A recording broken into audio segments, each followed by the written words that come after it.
In today's video, I'm going to teach you how to export video in Davinci Resolve 60 FPS. If you want buttery smooth motion for gaming clips, action shots, or just a more responsive look, setting your project up for 60 frames per second is the key. We'll keep this simple and make sure you do it in the right order so everything plays back and exports as expected later. First, launch Davinci Resolve from your desktop and let it open to the project manager. Create a new project so you're starting fresh. It's best practice to lock in your frame rate before you bring in any footage. That way, you avoid warnings and you keep your timeline consistent. With your new project open, go to the menu bar and click File. From there, select Project Settings. This opens the main configuration window where all the important technical options live.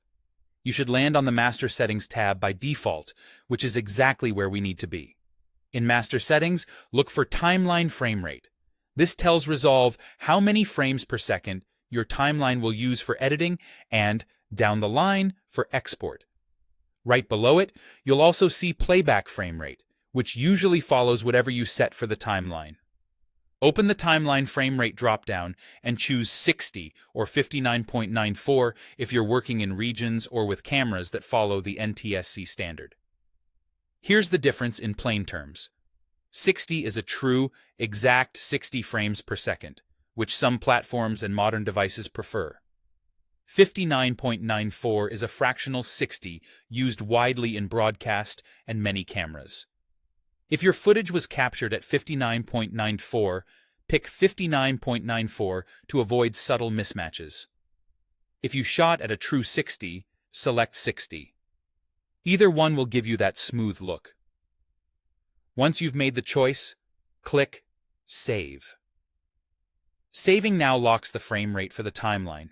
If you try to change it after editing, Resolve may prevent it or require you to start a new timeline. So doing this early saves headaches. Now, you can import your media. Drag your clips into the media pool or use the import option.